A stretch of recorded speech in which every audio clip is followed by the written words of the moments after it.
এটা একটু দিবেন। আমার নাম মোহাম্মদ মাহবুবুর রহমান। আমার পিতা ডাক্তার মফিজুর রহমান আলেকজান্ডার সমাজসেবক হিসাবে দীর্ঘ প্রায় 70 বছর ধরে এই আলেকজান্ডারেই উনি বসবাস করে। আমাদের জন্ম আলেকজান্ডারে। আমরা আমাদের ফ্যামিলিটাই রামগতি উপজেলাকে সেবা দিয়ে গেছে আজীবন, এবং আমিও রামগতি উপজেলাকে সেবা দেওয়ার জন্যই আলেকজান্ডারে এই উপজেলা পরিষদ নির্বাচনে অংশগ্রহণ করছি। এবং এই যে আগামী 8ই মে উপজেলা পরিষদ নির্বাচনে প্রথম ধাপে আমাদের রামগতি উপজেলা নির্বাচন সরকার ঘোষণা করছে। ওই উপজেলাতে আমি প্রথম এই রামগতি উপজেলা পরিষদের চেয়ারম্যান হিসাবে প্রার্থী হয়েছি।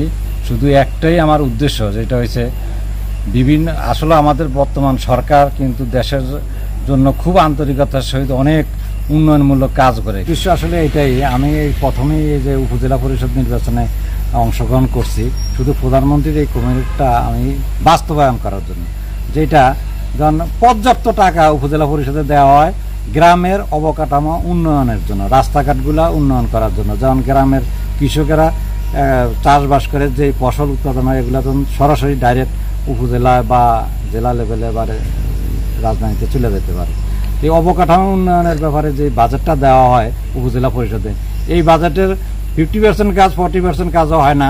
বাকিটা কিভাবে জানি ভাগযোগ হইয়া কেমনে কেমনে চাই গিয়া পার্সেন্টেজের মাধ্যমে।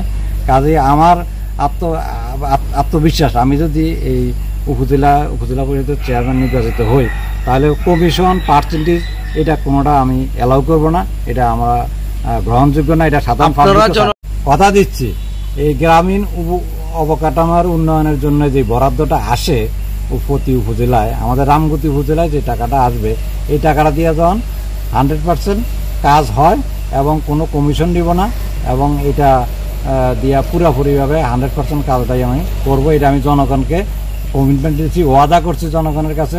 জনগণে যদি আমাকে ভোট দিয়ে উপজেলা পরিষদের নির্বাচন চেয়ারম্যান হিসাবে পরিষদে বসায়, আমি এই উপজেলা পরিষদকে 100% কাজের নিশ্চয়তা দিতে পারি।